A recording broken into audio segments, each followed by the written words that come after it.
What is up, guys? Welcome back to the channel. My name is Travis. This is TWA Motorsports, and today is a super exciting day because we are going to do a complete brake upgrade on the OBS Chevy truck behind me. And I want to say a special thanks to the sponsor of this video, which is Little Shop Manufacturing. Guys, they hooked me up with an entire big brake kit for this truck, and I'm going to show you how to install it. I'm going to show you everything that we've got in the kit. And not only that, guys, they're going to hook you up with a discount as well. I will list all that information down below if you use the promo code. So what are we going to be doing? What is the upgrade on this truck? Now, there's several options that they manufacture and sell.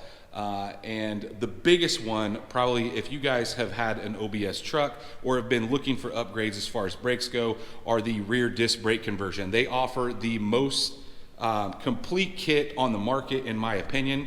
I don't think it gets any better. We also chose to, I went back and forth on the front brakes, what I want to do.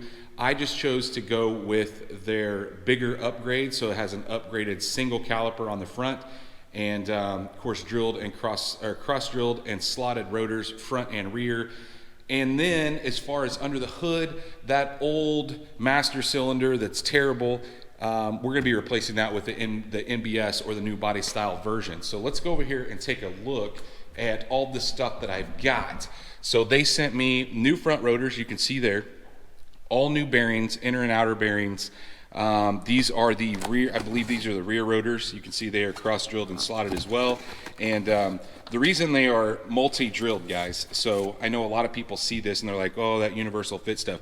The reason they do this is because if, let's say down the road, you decide to go to a 6-bolt wheel, this will work with that as well. That's why they do that. So multi-combination, if you're wanting to go to a different style down the road, you don't have to change all that.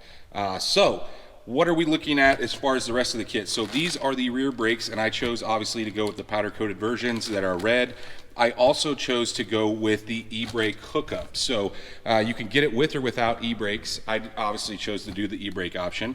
It comes with the new front calipers, which you guys are gonna see more of this as I put them together, but big, huge single calipers loaded with brake pads, and that's for the front. Also, as you can see, they are red powder coated as well. It comes with the NBS upgrade master and a bench bleeding kit, because you do have to bench bleed this, which I will show you that process as well. All the bracketry that you're going to need. And this is, like I said, guys, this is the most complete kit on the market, in my opinion. There is another piece. They sent me a couple stickers as well. littleshopmanufacturing.com, guys.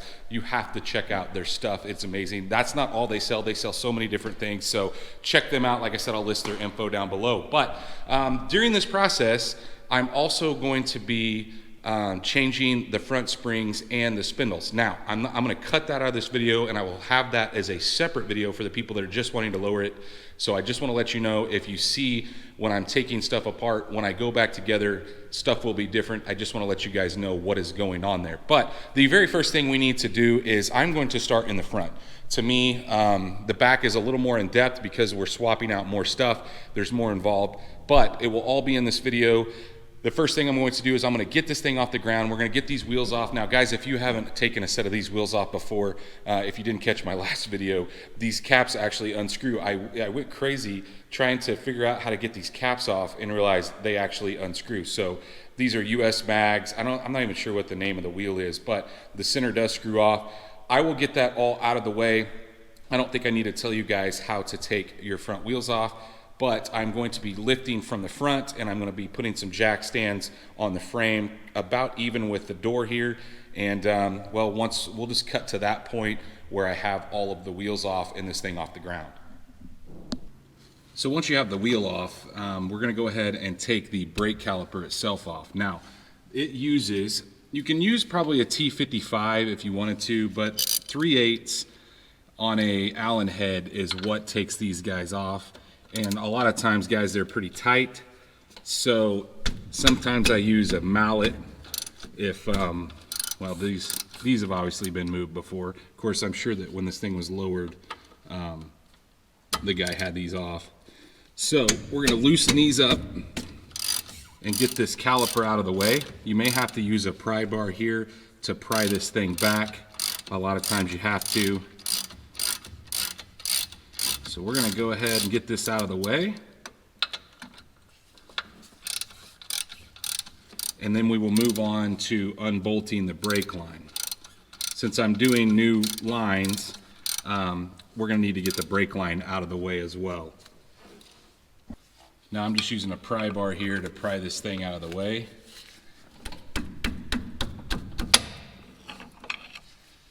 And once we get it out, then we will set it aside and move on to getting the rotor off. So to get the line loose here, 7/16 are all you need, and you might have to lift your A-arm up a little. I've got a jack on the bottom of it, otherwise it's kind of pressed up against the frame. You're not going to be able to get them out, but we're going to go ahead and take these loose, and I like to thread them back in place. That way they don't get lost and I don't have to label them or put them in a bag somewhere. Now that brake line is loose, I'm not going to take, I was originally going to take this line loose, but I've decided that because it'll be a minute before I get the new line on and it's just going to leak fluid, I've decided to leave it for now. So we're just going to kind of push it aside, and we're ready to loosen it up at this point. Now on the driver's side, it's a little harder because you really kind of need to do it under the hood. Not a whole lot of room to reach in here. The passenger side, it's actually on the frame rail, on this side of the frame rail, so it makes it a little bit easier. So let's move on to taking the actual rotor itself off.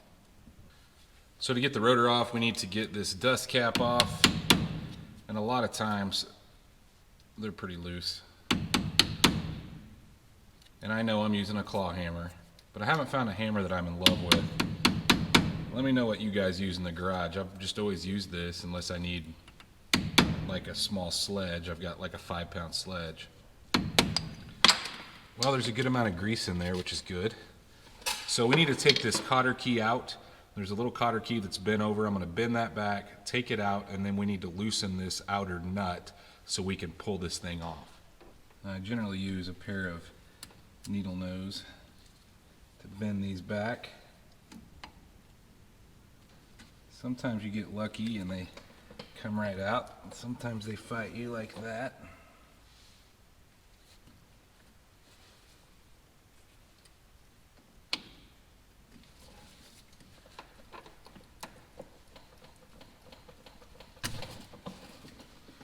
Got the old one out.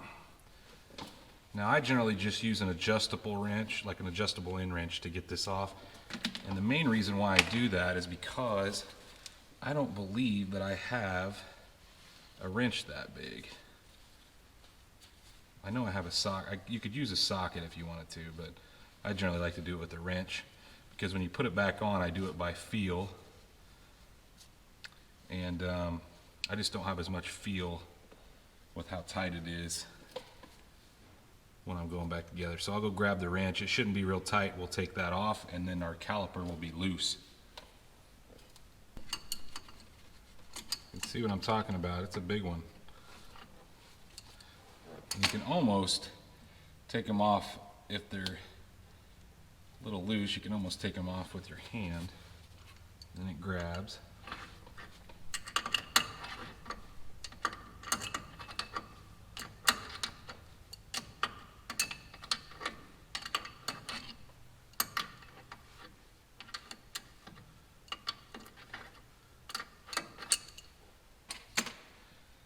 Now if you're replacing the bearings at the same time, a lot of times you'll pull this out, and I'm going with all new brakes, but a lot of times you pull this out and then thread that back into place. Once you got the inner bearing out, thread that back on and then pull it to get the seal off of the caliper, or sorry, the rotor, is generally how I do it. Makes it an easy seal puller. But because we're going to new brakes, it doesn't matter. But like I said, if once you get that inner bearing out, you can put the nut and the washer back on and then just pull, and it will grab everything and yank that rear seal out, leaving the seal on the bearing here, and then you can just pull it off. Now that we have the old rotor out of place, let's go grab the new one and the new bearings. At this point, we're ready to put the rotor back on, and the rotor that I chose to go with is a cross-drilled and slotted. This is all part of that kit that I got from Little Shop Manufacturing, and I chose to, there's a couple different ways you can order this. You can order it, there's different rotors that you can get if you don't care to have this. One thing I really like about the zinc washed or zinc plated rotors is they just don't get that rusty, nasty look after a long time. You can see I've got them on the old truck, got them on the green truck, and there is a side specific, and generally it's marked on the box. They happen to etch it on the front as well. Your vanes are gonna wanna flow like you'd be driving forward. So you'll see once I get it in place. I chose to go with they asked if I wanted new bearings. I chose to do that because I don't have any idea how old the bearings are in this truck. While they didn't make any noise and they did look relatively new, hey, they're cheap. And guys, I think you should do that. Now, I went ahead and packed them. That's like my least favorite thing to do is packing bearings. And so I've got them sitting in here in my tub of grease. So I'm gonna go ahead and set them in place. Also, you have two different sizes. Obviously, your back bearing is going to be bigger than your front bearing as far as the inside hole and the outside diameter. It is a little bigger. You can see that this is tapered. But one thing that you're going to want to do is if you buy it with the bearings, I don't know if they do this with everybody, but they went ahead and tapped the races in. So I do not have to do that. I'm using the bearing only, but I do have to put the back bearing in and then put the seal in place, which I also have right here. If you guys have never done that, literally once you get the bearing in place, this does have that is the back. You're going to press that in just like that. I just use a rubber mallet and easily tap until it's nice and flush. So we're going to go ahead and get that done. We'll put this into place and then we'll put the front bearing in, followed by the washer and the nut, and then we'll tighten it all up. You can see now that we have that installed with the rear seal here, and I'm ready to put it up in place. Now I do like to put a little bit of grease on the actual spindle itself. You know, if you're reusing your old one and you're just replacing the brakes, it probably has grease on it, but it doesn't hurt to put a little bit more or some fresh grease on it. So we're ready to put this rotor up on there. And guys, until you get the front bearing in place, it's going to want to move around on you. So it's going to kind of move back and forth. So sometimes it wants to fall off depending on the angle you've got your truck lifted at. Just be careful. If you have the other bearing and you can put it in, which is what I'm going to do at the same time, go ahead and do that and just push it up in there. And then, like I said, we'll grab that washer and the nut. Now we have our washer here, and guys, it only goes on one direction. There's a cutout, and there we go. And then we're going to grab the nut and we're going to thread it on. Now, generally what I like to do is get a adjustable end wrench and thread this down while I'm spinning it. And I'm sure there's an exact method to this, but it's just kind of one of those things you do by feel. You don't want any play, so I put my hands on both sides of the rotor and pull back and forth to make sure there's no play. So basically I'm spinning it as I'm tightening it down, and when it gets to where it doesn't want to move, I back it off just a hair, and then I make sure there's no play in it, and then I put the cotter pin in and the dust cap on. So if you don't feel comfortable with this, there are torque specs for this. I don't know that I necessarily trust them because the amount of grease in there would probably change that. Just like I said, spin it while you're tightening this down, and once it starts to not want to spin, you're going to back it off just generally about a quarter of a turn and make sure there's no play, and then we're going to put our cotter pin in.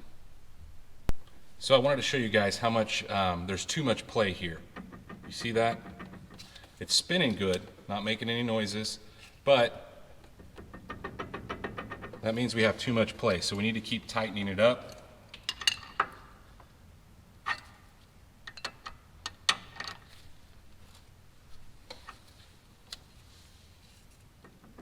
Still have play.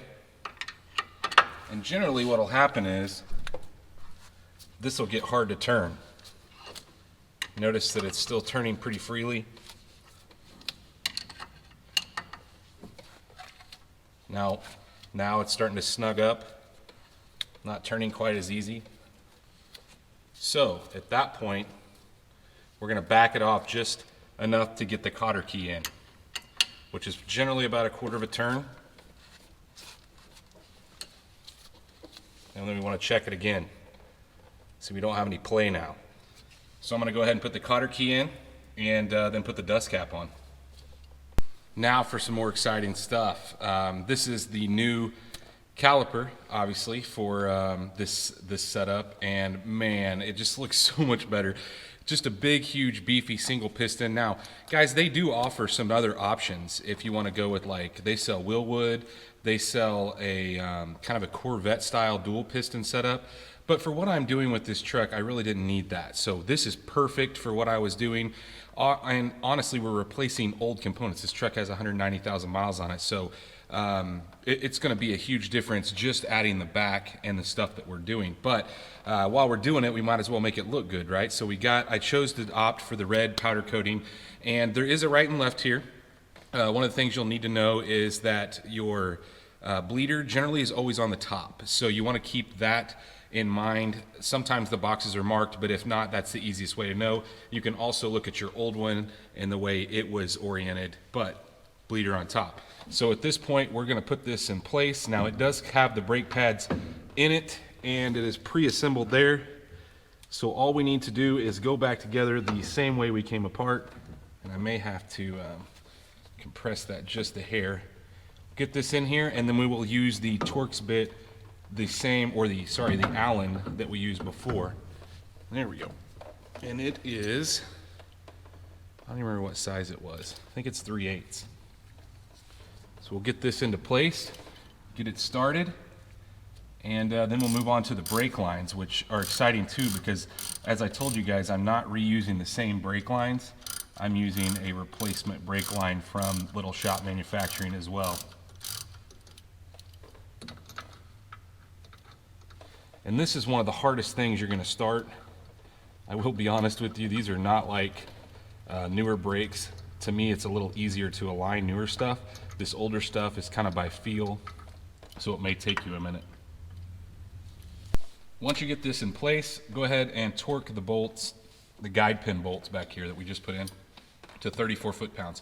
Now I'm going to go ahead and grab my brake line, and what I like to do, because this is an aftermarket line, so it's obviously not the same as, you know, the original one that bolts here. I'm going to kind of put it in the place where it's going to be. Now this one on this side is a little bit more cumbersome because it goes up to the frame, but I like to kind of line it up where it's going to be and then loosely thread in the part that goes, the end that goes into the actual caliper, and then we'll kind of try to guide it where I want it as far as going up into where it actually bolts into the hard line. So I opted to go with the braided brake lines, and like I said, they don't have that original piece that hooks on like the factory line does. So what I'm going to do is I'm going to route it the same way it would normally route, and it does come with a new bolt and 2 new banjo washers or crush washers, whatever you want to call them. And like I said, I kind of try to aim it the direction that it was before. So I like the way it looks here, and so I think that bend is what I want to use. I might actually I'm going to flip that around, because when you get these cables, they've been wound up in a box for who knows how long, and they only kind of want to go one way. So I kind of try to route them in a manner that makes sense. So I'm going to go ahead, thread this through here, and get this bottom bolt started. And if you don't, guys, if you opt not to go with the brake lines, then you don't have to do this. Obviously, you can just reconnect your old factory brake lines. Not a problem at all. I just figured, hey, as long as we're going with this new kit, makes sense to put this on. So it does come with a cap in here, which I'll have to pull out. And the cap actually has 2 new washers in it as well. So don't reuse your old washers. Use the new ones that come with the kit. But we're going to get this started. If I can find it, there it is. I'm doing this blind, so I'm not in your guys' way. And then I'll show you kind of how I'm going to route the top. Now, as I said, this other side, or the driver's side here, is a little bit more cumbersome to get to, undoing the factory brake line. You really almost need to do it under the hood, but I'm going to try to do it from the fender well here. Now I'm going to try to show you guys where this is at. You can see on this side I still have the original brake caliper hooked up, but it goes right here up into this corner. Now I'm not going to loosen it from the frame. I'm just going to use, I believe it's a 9/16 brake line branch to get it loose, And then once we do that, we'll take the little clip out that holds it in place, and we'll get the new line kind of threaded up where we want it. Now, I fought with it for a little bit along the bottom there, but then I ultimately decided to take the canister out right here. You can see it's just a 13 millimeter, pulled it straight out, unhooked these two lines, and then I just had way more access to that brake line. So I've got it unbolted. All I need to do is pull the little retaining clip off and the old line will be loose. At this point, I have the line all tightened up, and we're going to add the new clip that is supplied with the kit as well, and that just keeps the line from moving around. All we have to do is just knock it into place. Not a whole lot to it there. And we are good to go. And now we'll move back to the bottom and we'll talk about how I'm going to hook up that other line.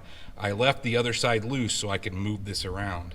So what I'm thinking is I'm going to use a couple zip ties here, and you just want to make sure that it's clear of all the suspension components. Obviously you don't want it riding on anything or hitting anything, so you may have to twist it around a little bit, but I like it going under the top ball joint and then above here, or you could put it below if you like.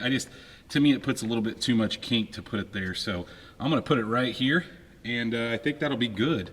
So I'm going to zip tie this down and go ahead and tighten up the piece on the caliper, the other end. At this point, I've got it tied here, and you notice that it comes up. I didn't like it setting on the top of this because it's kind of sharp. Didn't want to risk any issues there, but we're good.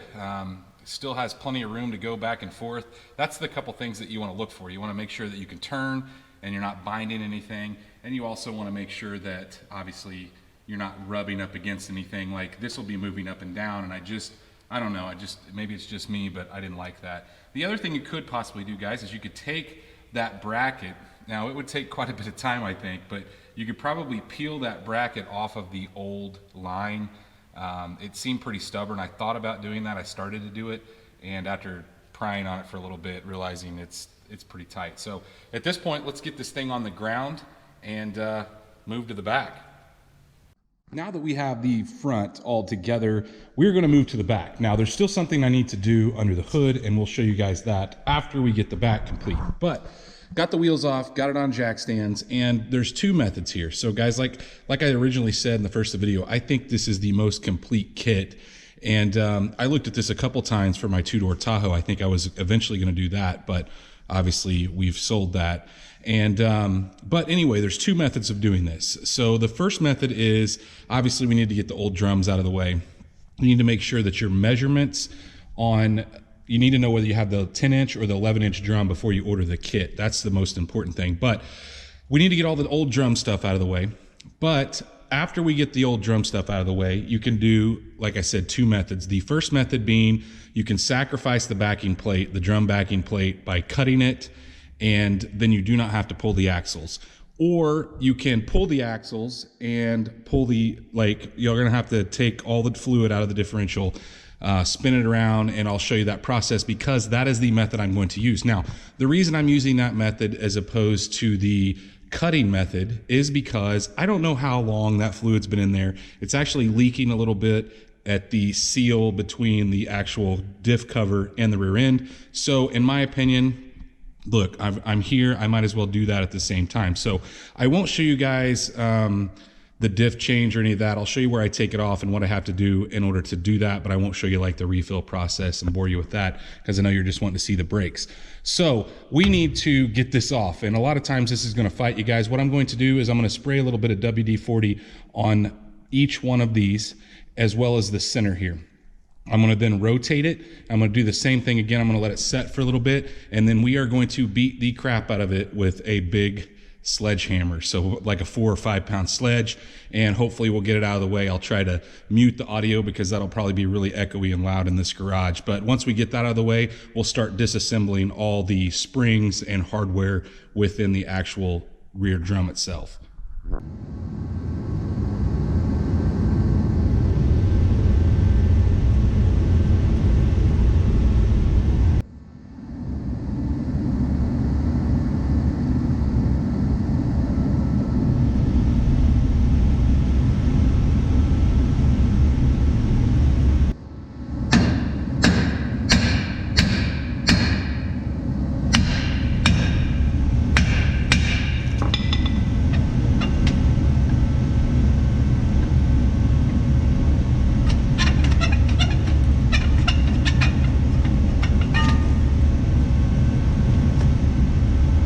So not nearly as bad as I thought it'd be. So now we're gonna I'm gonna try to get this all out as almost one unit. So these little guys here, they're spring loaded. So you can push the spring down.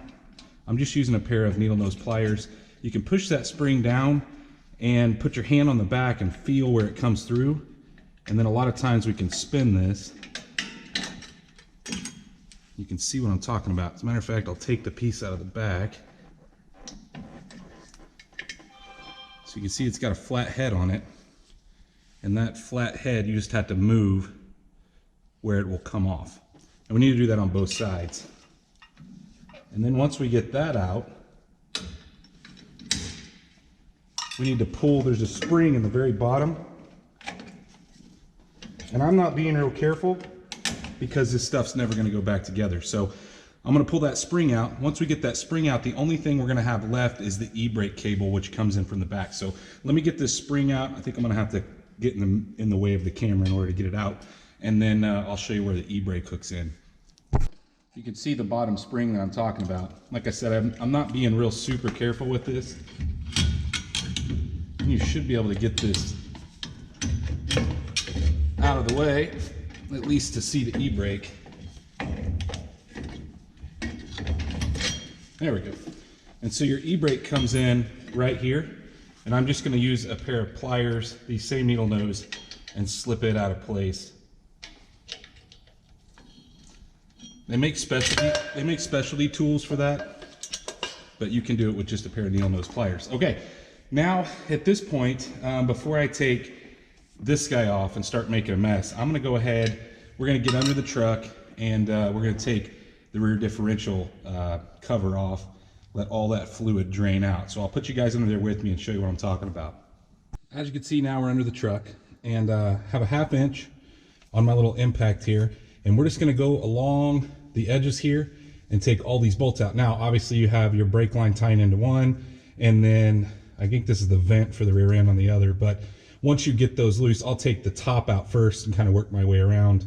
But yeah, we got to get this out of place. Obviously you need a drain pan underneath to catch any fluid. And then like I said, guys, I'll show you what you would cut if you want to go that route and not this route. But I really think this rear end's been overfilled, but it is leaking a little bit on the bottom as well. So anyway, we're going to take these bolts out and let this thing drain.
So at this point we need to spin it around, and unfortunately I don't have a positrack rear end, so that makes things a little more difficult because I have to put it in neutral. We need to get this bolt out right here, and that holds that pin in place. Look at that. Ooh. I don't know if that's right. That doesn't seem right. Look at that movement in that pin. Anyway, we'll go get, I don't remember what size this is. It looks like an 8mm. Anyway, we're going to grab something to get that loose. Once we get that loose, we'll slide this pin out, and then we'll be able to get the axles out of place. So actually, it's a 5/16. I don't know why I thought it was metric. I think as I'm used to working on newer Chevy trucks, and everything on newer Chevy trucks is metric.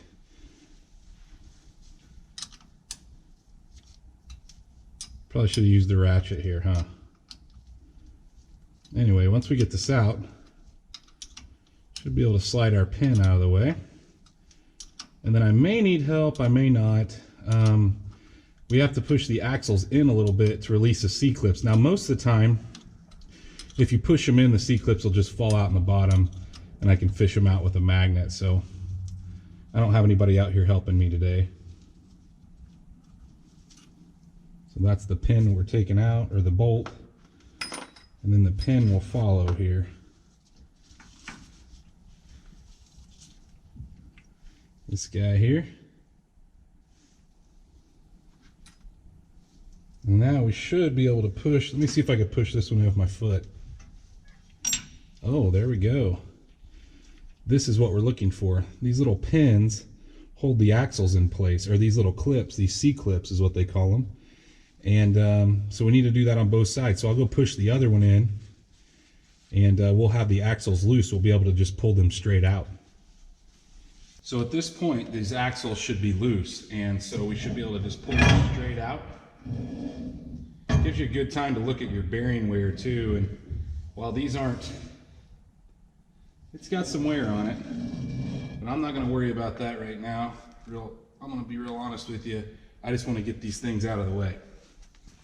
At this point, we're ready to take the backing plate off. Now, originally, guys, I said that I pulled the axles because I wanted to save the backing plate. And after looking at the way this fits on here, you would have to do quite a bit of work on the backing plate. You're going to have to section out some spots where the caliper is going to set, and you would also have to cut this bottom section off here because I'm afraid it would interfere with the rotor itself. So obviously this will be out of the way, but I just don't like the way it looks. So I sent them a message and asked them, and they are great with customer service. They immediately get back to me, and they said the kit was really not designed for using the original back plate. You would need to get something maybe custom made, and they've ran it without backing plates for a long time, and it's really designed to run without backing plates. Never had any issues.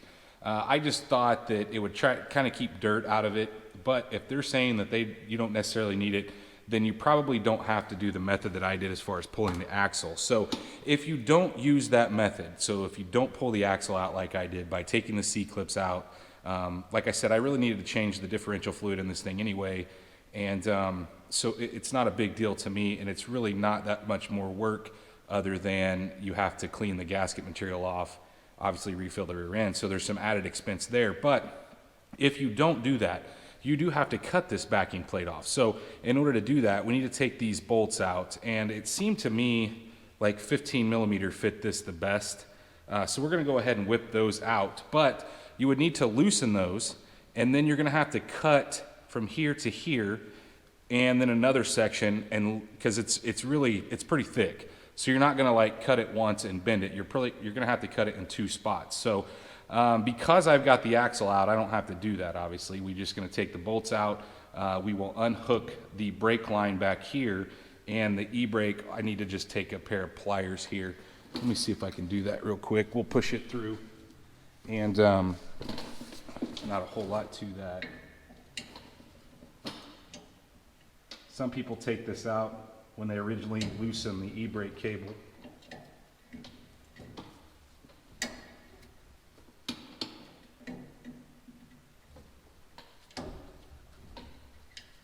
Of course, there's one stubborn one on the back side here. There we go. So we'll drag this out of the way.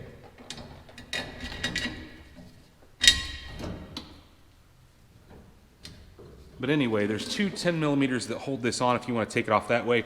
To me, you don't really need to do that. All you need to do is loosen the brake line on the back side here, which is generally a 9/16, and take these 4/15s out, and then our backing plate will be out of the way.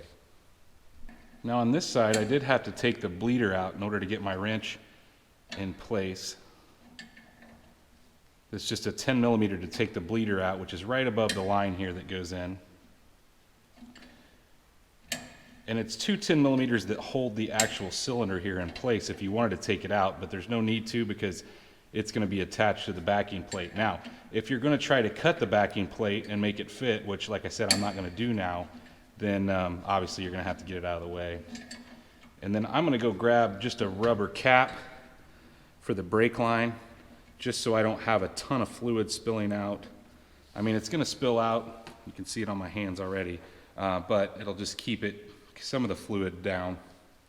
Now, like I said, I'm gonna use a 15. We're gonna go ahead and take these out. Now, you are not going to be reusing these, so don't worry about losing them. You just put them to the side.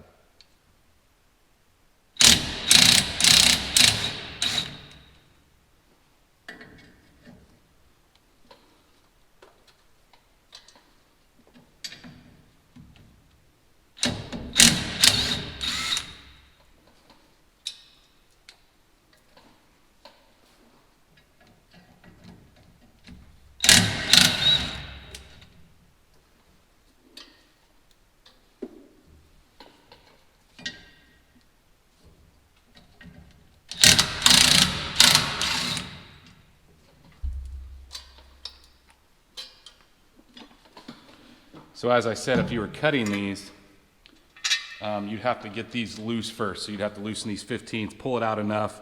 And you don't have a ton of room here, guys. So it is going to be tight using a cutoff wheel. And like I said, these things, they're not flimsy. They're pretty thick. So that's, like I said, why I chose not to keep using them.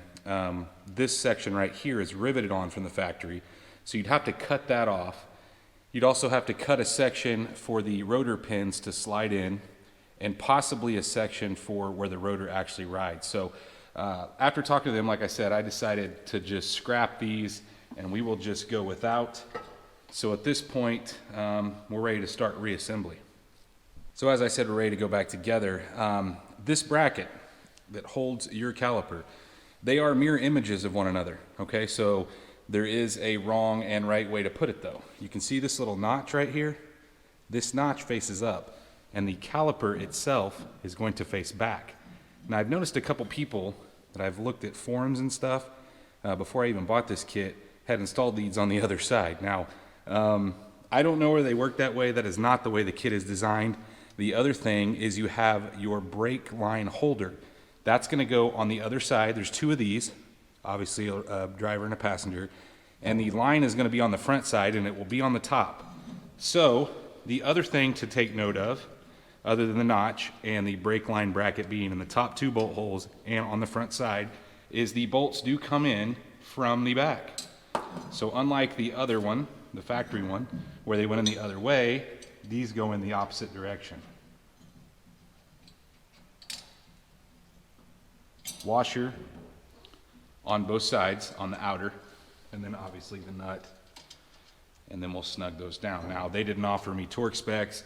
Guys, I'm just getting these nice and snug.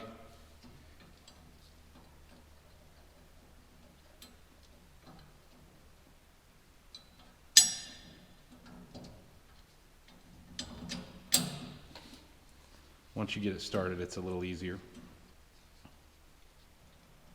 So we'll get all four of these in, and we'll get them snug down, and then we'll be ready to put, I'm gonna go ahead and probably put the axle back in, just so I can line up the rotor. Now, I'm not gonna hook up the center. Like I said, I won't show you guys that process because it's not something that you have to do to install this kit. But I did show you when I took it out. It's just the reverse of that process. We shove the axles back in, put the clips in, pull them out a little bit to where they seat, and then put that pin back in and tighten up that, 5/16 little bolt that goes in there. So, and then obviously you need to fill it back up with fluid. Like I said, I won't show you guys that, but let me snug these down and then we'll move on to putting the axle back in. Once we have those snug down, like I said, I'm gonna go ahead and slide the axle back in. And 9/16, by the way. I don't think I told you guys the size on those bolts that come with the kit.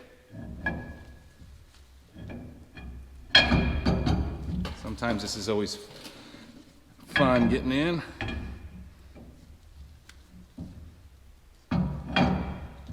It's kind of a fight.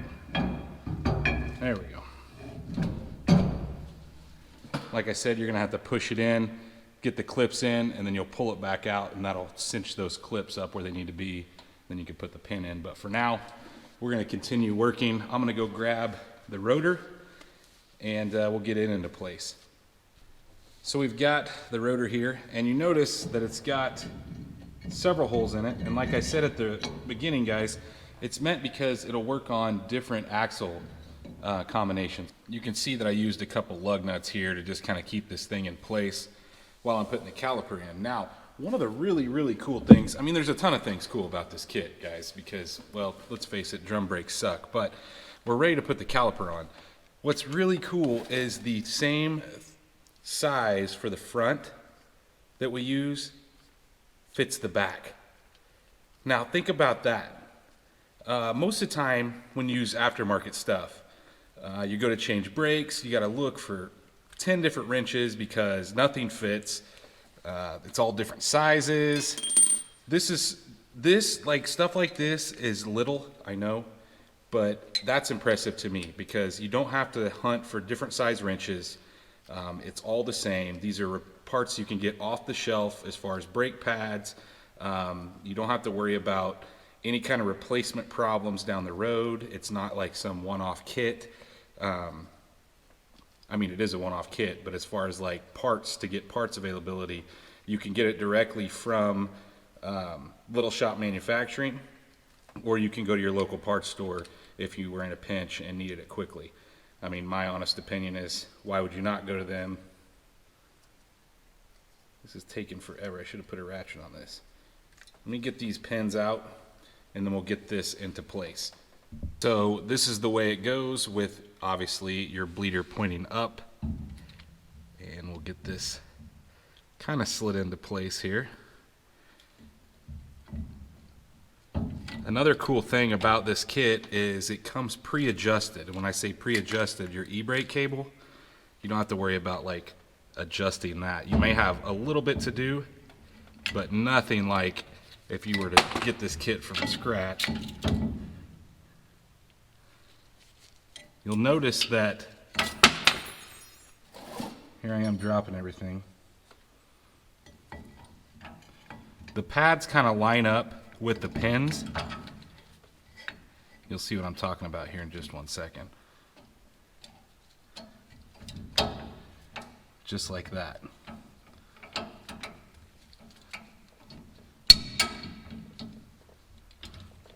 I need to get my front one in. May have to come back apart here for a second. It ships with something in the center here, but obviously you need to take that out.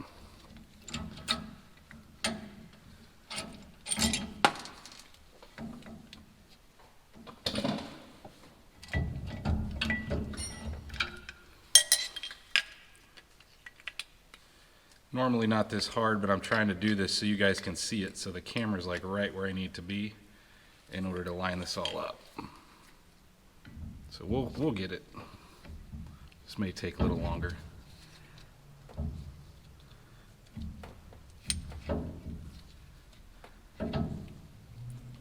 Want you guys to be able to see it.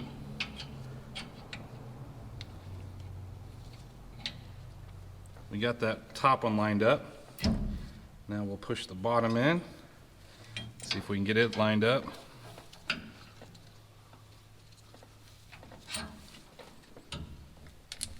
And now we just need to snug those down. I don't know if you guys are like me, but these nice new red calipers, I've wiped them off like 3 or 4 times, and I don't know why, because I keep putting my hands on them and getting them dirty. I could do that when I'm finished, but there is kind of a trick to bleeding these where we'll have to unbolt these, but in order to hook up all the brake lines and the e-brake, I want to have it snug down. But we'll talk about that when we go to that process.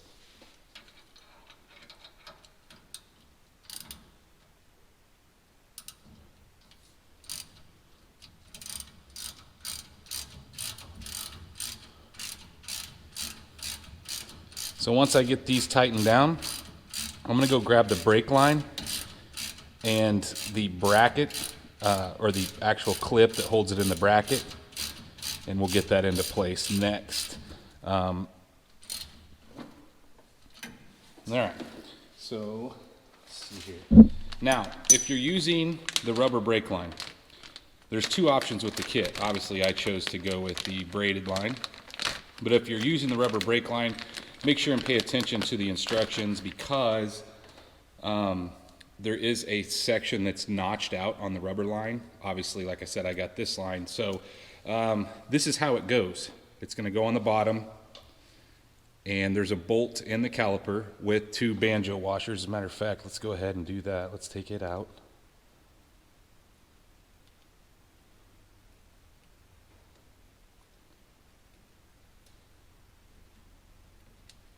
So we're going to have one on one side. There's two total, one on the bottom, one on the top. And this is the way the line's supposed to face.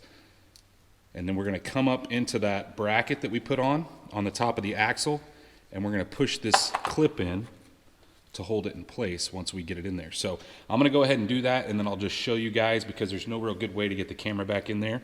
But pretty simple. Like I said, under the axle, into the clip on this side, into the caliper on the other.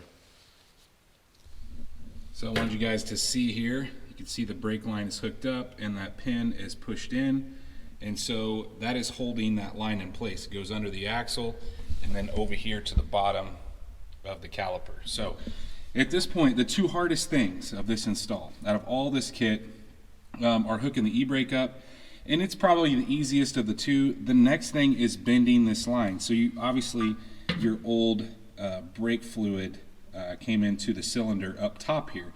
Well, we have to move it over here. So what I've noticed is that, and all trucks are probably different, my truck is lowered, and whoever lowered it didn't do the greatest of job putting the stock brake lines back where they were supposed to be. I don't know why they moved them, but they did. So I'm gonna take some of the kinks out of the line to give me a little bit more, and we're going to bend it over and put it right here. Now, you don't want to bend it real crazy, and I'll kind of show you what it looks like when it's finished. There's no good way for me to show you while I'm doing it, but you are going to have to get this brake line over to this point. Like I said, that is going to be the hardest part of this whole process. I'll probably do it first, and then I'll show you guys the actual e-brake setup second.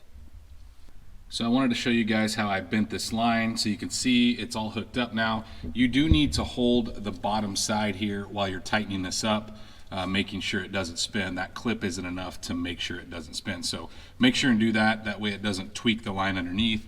One of the other things I want to show you before we go under the truck and look at the brake lines is when I originally, that caliper came loose on me, there are two little spacers here. You see that little spacer? One of those was not in there. So make sure that there's one on the top and the bottom. But onto the bottom, I want to show you guys kind of how I did this brake line. So you are going to have to maneuver it. And what I did was these little pieces here that hold the brake line onto the axle, they're just pieces of metal. So you can bend those back a little bit. Once you bend those back, you can move that brake line further towards the wheel. So that's what I did, and I did that on both of them. There's one here and then there's one here on top of the axle. I bent those and moved them back. Like I said, my lines were all kinked from whoever lowered this. You can see that the bracket to hold the brake line is not even hooked up, so we're gonna have to address that. But there is one other piece that we're gonna have to hook up down here because I chose to go with the braided lines. There is a line that comes from the T here to the two axles and bolts on to the hard line here. So I'm gonna have to, first of all, get this into place where it goes, and then we'll grab that piece, that T fitting that's braided, and put it in. But I wanted to show you guys kind of how this went because, like I said, this is one of the toughest parts that you'll do. You may have to pry that back just a little bit. If you get on the top side, you can pry this back, move the line over, and then you can tap it back down, and that'll give you enough line to come out and hook over here to that new position. So like I said, let's go on to the e-brake, and then I'll probably bring you guys under and show you how I hook up that T-fitting. So now we're on to the e-brake, and so we're going to pull this back. Got a pair of vice grips on it, and we need to cut this end off. Now the instructions show doing that in the truck, but I'm telling you guys, with the spring on it makes it really, really hard. For one, it won't push all the way through.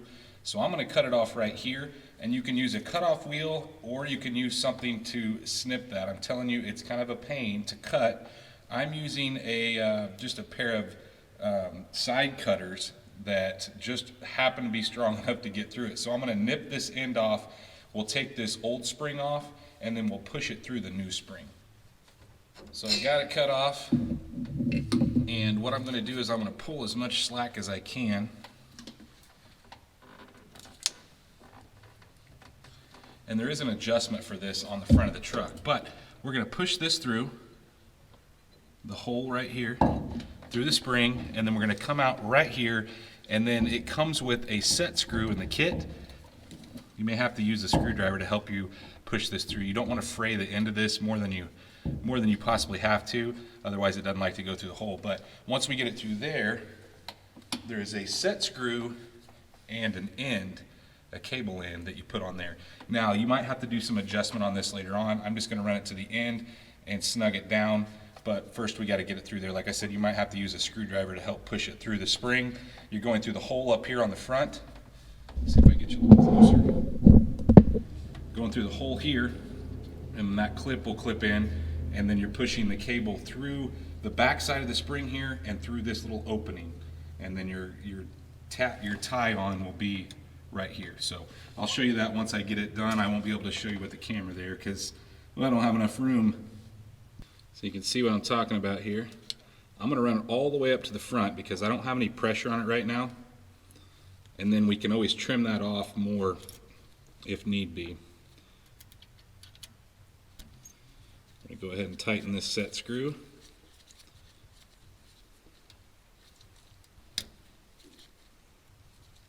And you want to get it pretty tight because this does put a lot of pressure on that. Obviously there's a big spring that pushes up against it, but I get it pretty snug here. You have to use a pair of pliers to hold it still.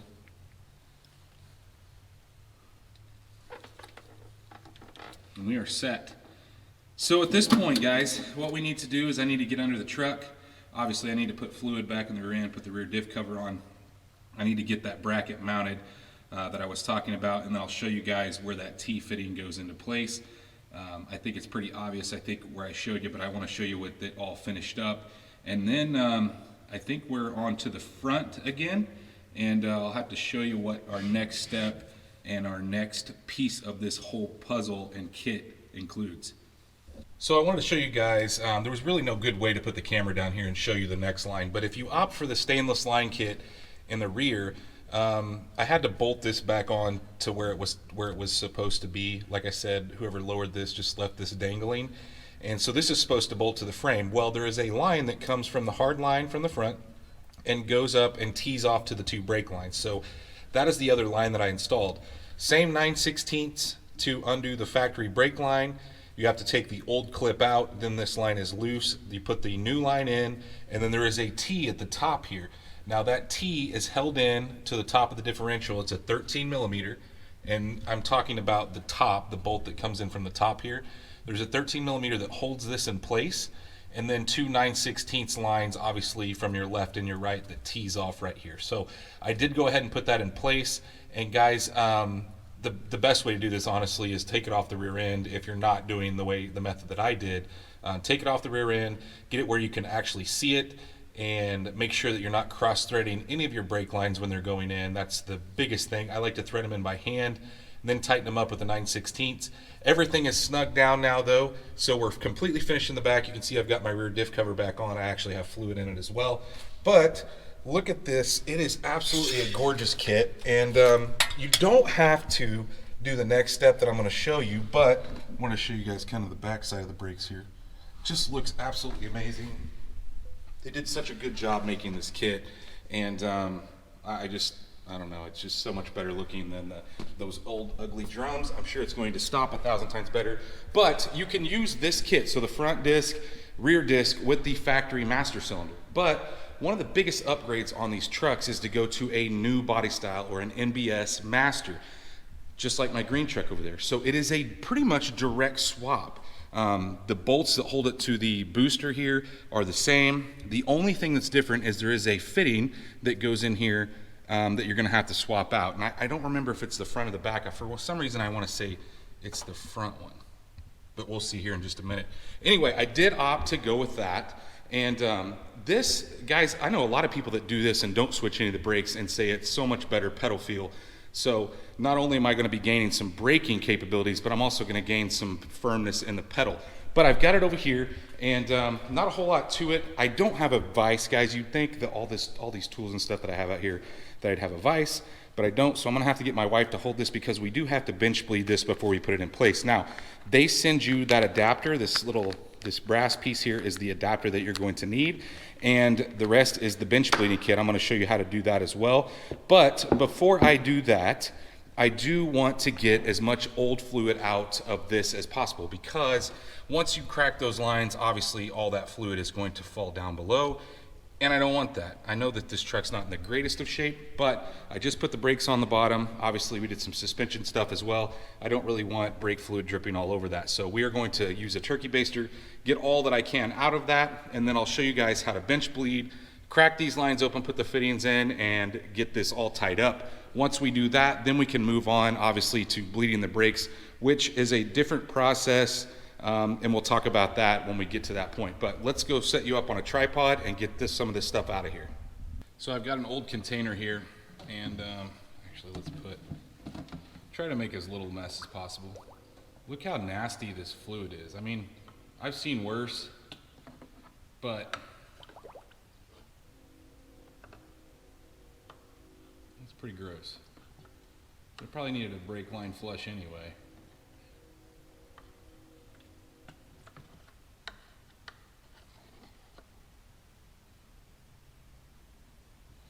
Now this is an extra step that some of you guys may not want to take, but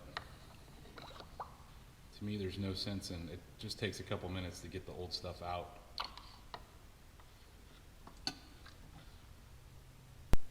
Now that we got all the fluid out, I'm going to go ahead and take the two 15s loose that hold it to the booster itself. So just like I said, two 15s on either side. Now there is a plate in front of it, and I'm going to go ahead and pull it forward a little bit and get it loose, and then we're going to go over and bench bleed the new one.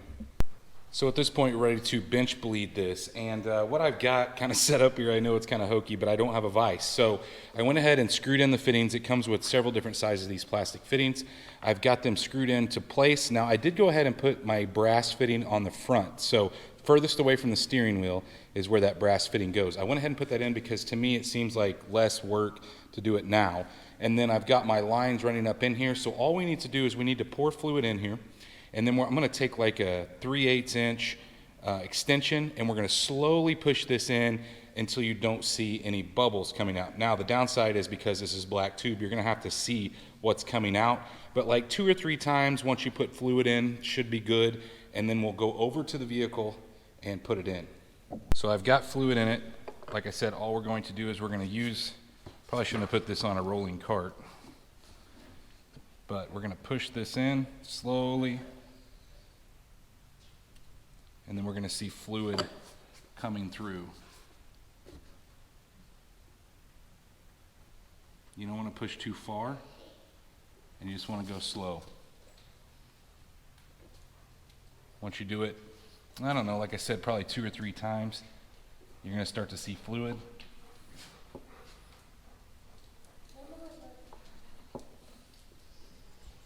And then we can move over to the car. Now that we bled that other one, we need to take this one off. So I'm going to use that same 9/16. And even though the front and the back are different sizes as far as the fitting, the wrench size is the same. So once we loosen these up and get them out, I've got some towels underneath there, some thick towels, because obviously it's going to be leaking fluid. And we're going to want to get this out of here as quick as possible.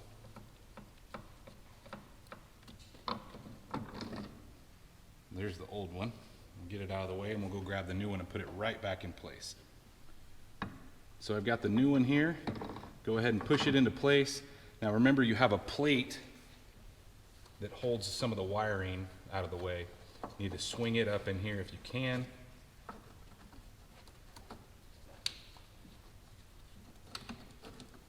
Maybe easier said than done.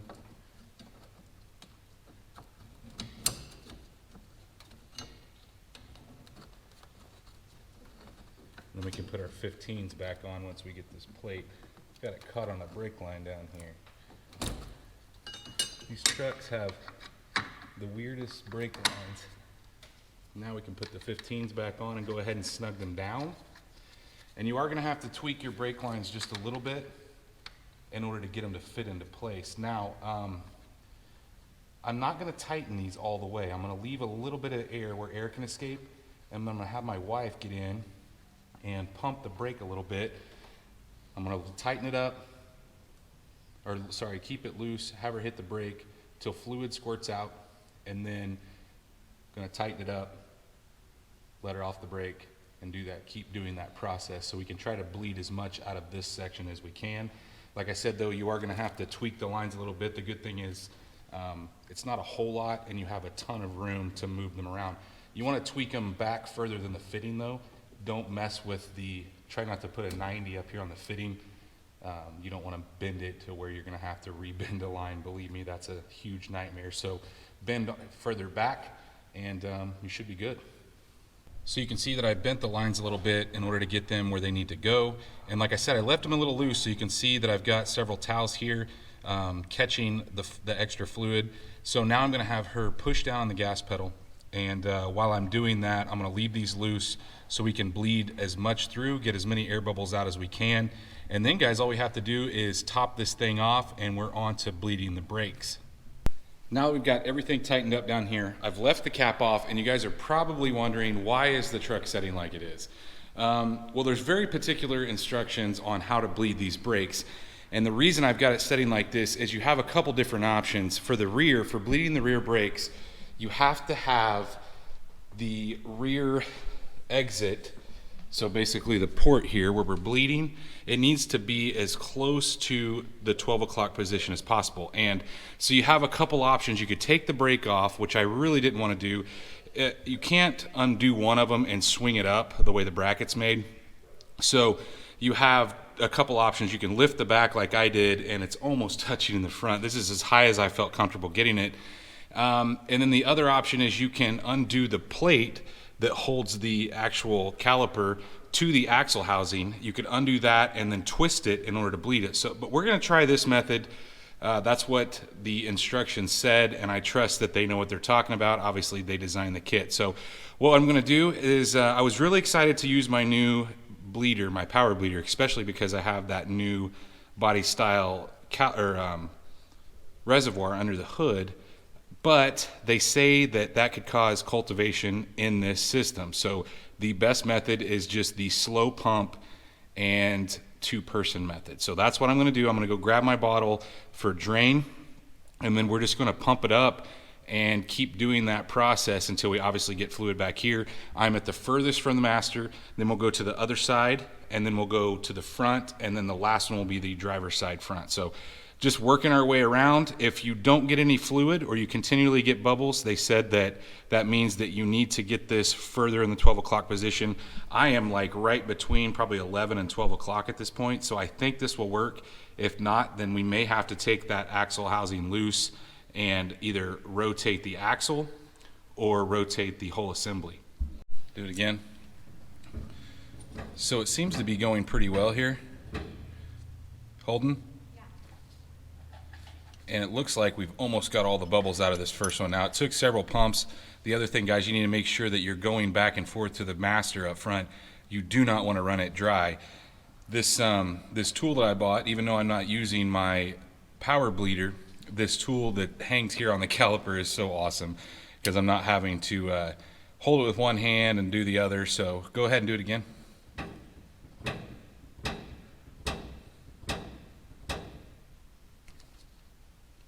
And at this point, I'm not getting any bubbles, so we are going to move on to the other one.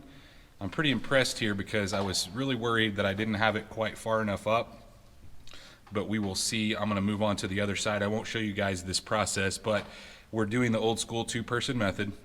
Just make sure that you start with the furthest one away from the master, which is the rear passenger side, then the driver's side rear, then the passenger side front, and then the passenger or the driver's side front. So guys, at this point, we are all finished up bleeding the brakes, and I went through it 2 times. I probably don't have to, but I don't know. I guess I'm just super picky when it comes to stuff like that. went through that sequence, and then I went through it again. I know my wife, she went inside now, but she's probably worn out from pumping up the brakes. I still need to top off the fluid. I'm really close here. I've got it back down kind of level, but wanted to walk you guys around and show you what these things look like. It's almost a shame to cover them up. Now, these wheels do show a little bit of it, so you'll be able to see, you know, the good looking brakes behind it. And definitely people that know these trucks are going to know when they see this, this truck did not come that way. And like I said, guys, several cool things about this kit. The fact that you can get parts here local. If you had to have brake pads in the back, you can get those, or you can order them directly from them. A really well put together kit, guys. Everything you need is there. There's no second guessing. Run into the parts store, especially if you order like I did, ordered new wheel bearings with the kit.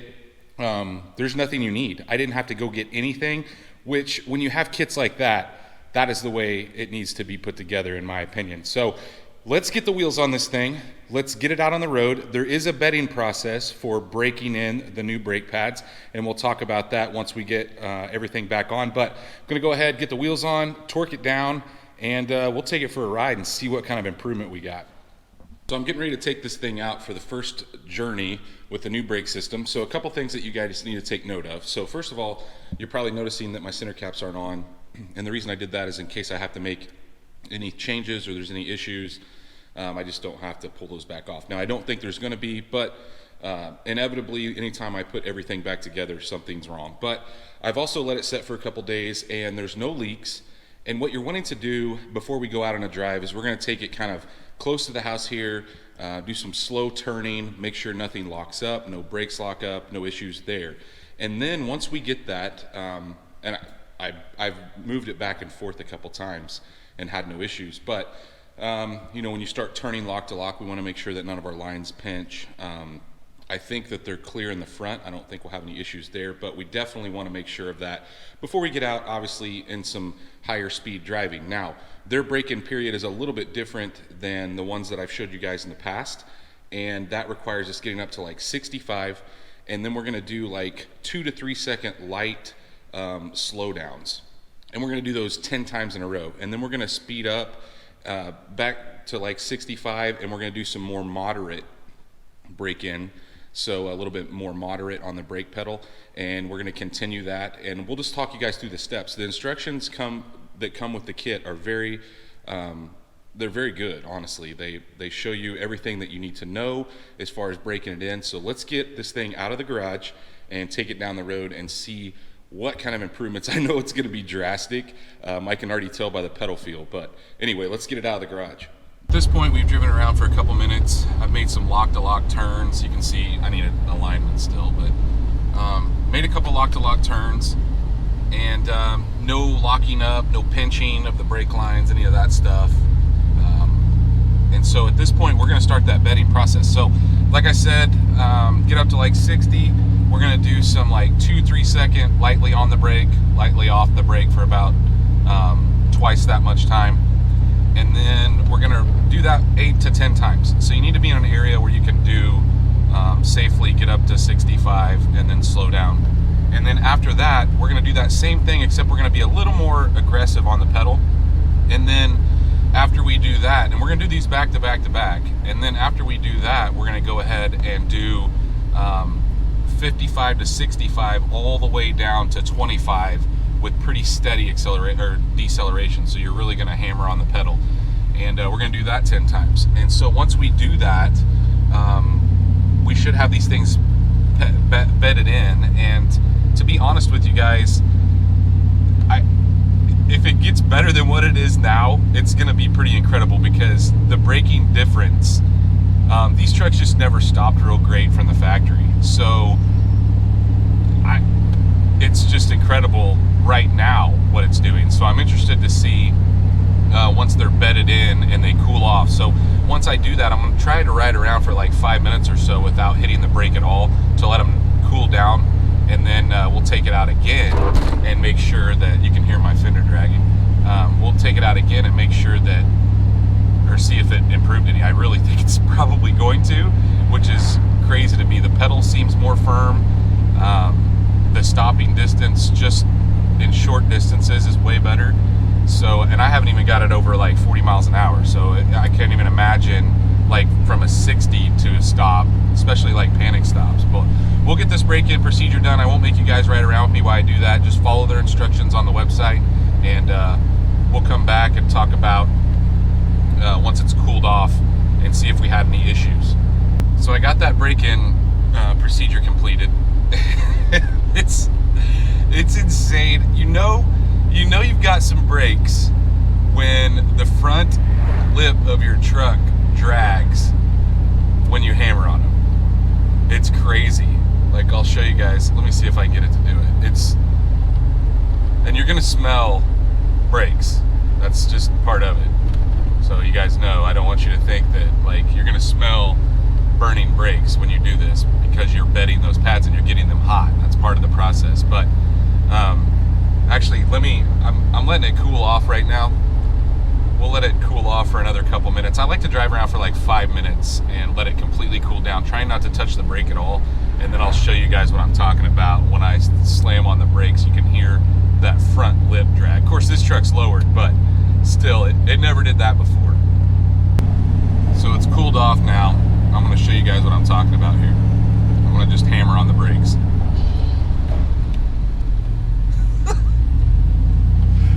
That's insane. That's an insane difference. All right, let's get this thing back to the house, because there's a couple things I want to go over and show you guys. Now that we're back here in the garage, there's a couple things that I like to check anytime I go out and do brakes. And obviously any leaks. So you want to look around the caliper, make sure you don't have any leaks on any of the joints that we put on. But the main thing I like to look at is look at the pattern there. Do you see how that's, you can see where the pad has been riding? Generally that gives you an idea that, was it grabbing, was it not grabbing? So if this is still shiny, just like when you put it on, that generally lets you know that you have some issues. So it's not engaging, or if you get a ton of smoke and your truck wants to steer one way or the other, generally that means that one of them's locking up. And so no issues whatsoever. I also like to look at that all the way around. So we have a pretty uniform look, which means that it is working amazing. And you could tell there's actually some dust in there, which is gonna happen when you're doing that bed-in process, because you are really, really hammering on those brakes. But guys, we are all finished up with this thing, and I have to say, this kit is by far one of the best I've ever used. In fact, it is the best I've ever used. It seems like a lot of times when you do swaps like this, you have to buy pieces from this company, and then you try to find a rotor that fits, and then you try to find a caliper that fits, and then the brake lines don't fit. All of this stuff comes in one kit. And the cool thing about it is, like I said, you can get your parts at a local parts store. Let's say that you needed brake pads in like 2 years. You could call Little Shop Manufacturing up. They can give you pads, or you can go right down to the local parts store and get them. The other thing that I didn't test on camera is the e-brake. Now guys, they set the e-brake up to work right out of the box, and it did work. So no adjustment was needed in there, but there is some adjustment which is in the instructions if you guys need to do that. But as far as anything else, the other cool thing about this though is, let's say that you don't want to drop all this money on the whole kit. Well, you can just do the back, or you can just do the front, or you can just do the master cylinder. So you can buy this piece by piece and just gradually upgrade your truck. So that, to me, that's cool, because not everybody has the ability to go out and spend $15, $16, $2,000 on brakes, and but you can build it a little bit at a time. So that was my initial plan, is to do the rear brake conversion, just the disc conversion. But when they reached out to me and said, hey, would you like to do the whole kit? Absolutely, because it was been something I would have liked to have done down the road, but to do it all at one time, it's awesome. And I appreciate Little Shop Manufacturing for giving me this opportunity. But guys, a couple things, other things about the kit. Like I said, I think it's the most complete kit on the market as far as just direct bolt on, no thinking about, no trying to source parts. It all comes in the box, ready to put on, whether you buy just the back, the whole kit, it's all there. And then the instructions, and they have been great. There was a couple times that I asked them questions about this or that, but absolute great company. And don't forget, guys, if you put that code in the description that I'm listing down below, you will get 5% off of anything that you purchase from Little Shop Manufacturing. And they have other stuff, so don't think that you can just buy brakes. They make some other little intricate things, and if you want to get crazy and put some like Willwoods or other options on these trucks, they have you covered for that as well. So if you're going to go out and tear this thing up, race this thing, but I can tell you it is a drastic improvement. So especially, I didn't think it could get any better when I was driving it around like at slow speeds before I bedded the brakes in, but after bedding them in and letting it cool off, it's like night and day difference. There's a reason that they call for doing that. But guys, if you enjoyed this video, if you like this build, go down in the comments, make sure you let me know. And if you guys, if you're not subscribed, you got to get subscribed. Go down there, hit the subscribe button. While you're down there, make sure you ring that bell icon. That notifies you every time we drop a new video, and stay tuned to see what we work on next.